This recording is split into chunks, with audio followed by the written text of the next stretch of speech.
RSS के शताब्दी वर्ष पर इंदौर में जयघोष होने जा रहा है। आरएसएस चीफ मोहन भागवत इसमें शामिल होंगे। मालवा निमाड़ में 3 दिन तक मोहन भागवत रहने वाले हैं। आपको बता दें, कुटुंब प्रबोधन कार्यक्रम भी आयोजित होगा। 1000 कार्यकर्ता सरसंघ चालक के सामने घोष की प्रतीति देने वाले हैं। राष्ट्रीय स्वयंसेवक संघ इस साल अपना शताब्दी वर्ष मनाने जा रहा है। इसकी शुरुआत मध्य प्रदेश के इंदौर शहर से होगी। शताब्दी वर्ष के उपलक्ष्य में संघ का विशेष घोष वादन कार्यक्रम आज इंदौर के दशहरा मैदान पर आयोजित होगा। और इस खबर पर ज्यादा जानकारी के साथ भोपाल से news at digital Aniruddh Sonone live हमारे साथ जुड़ गए हैं। अनिरुद्ध, शताब्दी वर्ष की शुरुआत जयघोष से इंदौर में आरएसएस करने वाला है। मोहन भागवत तो इसमें शामिल होंगे। हजारों जो कार्यकर्ता हैं वो इसमें शामिल होने वाले हैं। स्वयंसेवक यहाँ पर अपनी प्रस्तुति देने वाले हैं। क्या कुछ तैयारियां इस पूरे आयोजन को लेकर की गई हैं इंदौर में?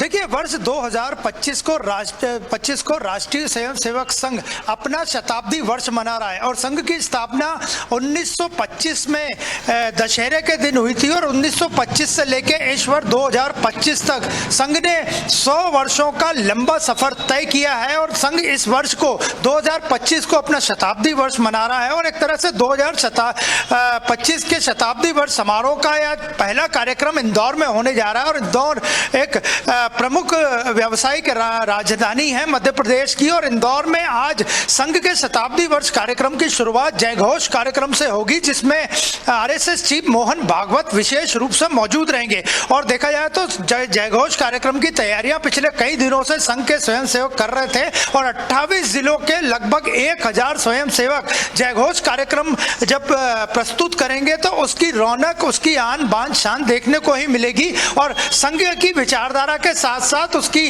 रचनात्मकता का भी आज इंदौर में एक बड़ा प्रदर्शन होने जा रहा है। और जहां तक बात करें, इस कार्यक्रम के लिए विशेष रूप से आरएसएस चीफ मोहन भागवत को आमंत्रित किया गया है, वे वहां मौजूद रहेंगे। और इसके अलावा अगर देखा जाए तो 3 दिनों तक मोहन भागवत मालवा निमाड़ प्रांत में ही रहेंगे। वे आज इंदौर में जयघोष कार्यक्रम के साथ एक अन्य कार्यक्रम में भी शामिल होंगे और ये कार्यक्रम है देवी अहिल्या राष्ट्रीय पुरस्कार, जो कि विश्व हिंदू परिषद के चंपत राय को दिया जा रहा है। और इस कार्यक्रम की आयोजक हैं लोकसभा की पूर्व अध्यक्ष सुमित्रा ताई महाजन। तो आज इस कार्यक्रम में चंपत राय को देवी अहिल्या राष्ट्रीय पुरस्कार से सम्मानित किया जाएगा, जिसमें सुमित्रा ताई महाजन के साथ आरएसएस चीफ मोहन भागवत भी मौजूद रहेंगे। इसके बाद में ओंकारेश्वर और मंडलेश्वर रवाना होंगे। तो आज की बात करें तो आज का जो प्रमुख कार्यक्रम है वो जयघोष का कार्यक्रम है और आज से संघ अपने शताब्दी वर्ष की शुरुआत करने जा रहा है। और यह कार्यक्रम दशहरा मैदान पे आयोजित किया जाएगा और इस कार्यक्रम के लिए विशेष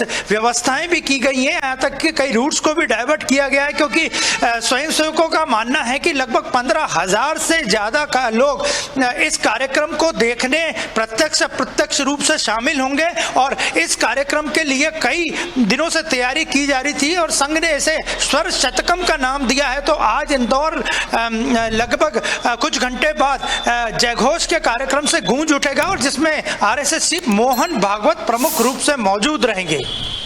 लेकिन अनिरुद्ध, जैसे हम बातचीत कर रहे हैं कि अपने शताब्दी वर्ष में आरएसएस प्रवेश कर रहा है, तो जाहिर तौर पर अपने विस्तार को लेकर भी आरएसएस की तरफ से काम किया जा रहा है।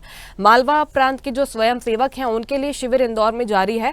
क्या आने वाले दिनों में हम देखेंगे कि जो सुदूर इलाके हैं प्रदेश के, वहां पर भी ऐसे शिविर आरएसएस आयोजित कर सकता है?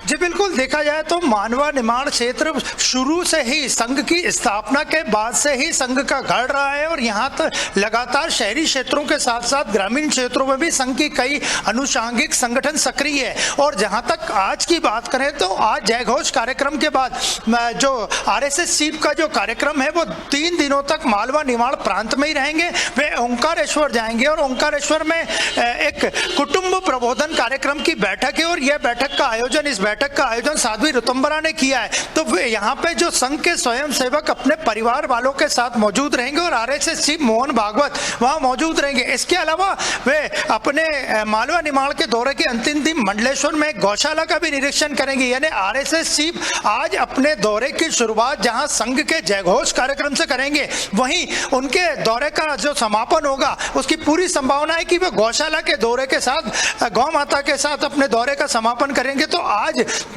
डॉक्टर मोहन भागवत के इंदौर दौरे पे सबकी नजर भी है कि वो अपने संबोधन में क्या कहते हैं, क्योंकि पिछले दिनों जब उन्होंने बयान दिया था कि देश में हिंदू मुसलमान ज्यादा चल रहा है और कुछ लोग नेतागिरी के चक्कर में या नेता बनने के चक्कर में इसको बढ़ावा दे रहे हैं, उनके बयान का साधु संतों ने भी विरोध किया। तो आज मोहन भागवत के संबोधन पे सबकी निगाह है कि वह जयघोष कार्यक्रम में अपने संबोधन में क्या वक्तव्य देते हैं। और 17 जनवरी को प्रयागराज में संतों का एक महाकुंभ भी होने वाला है, संत समागम होने वाला है। तो वहां के संतों की भी पूरी नजर है कि आज मोहन भागवत इंदौर में अपने संबोधन में क्या अपना वक्तव्य देते हैं। उनके वक्तव्य को लेकर पूरे देश भर में नहीं, दुनिया भर में इस पर चर्चा हुई थी।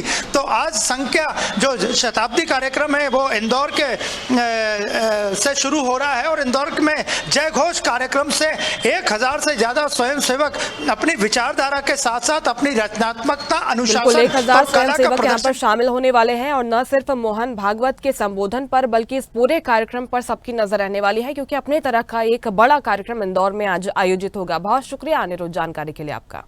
लेटेस्ट खबरों के लिए लाइक, फॉलो और YouTube पर सब्सक्राइब करें, बेल आइकन दबाएं, साथ ही विजिट करें swedeshlive.com पर।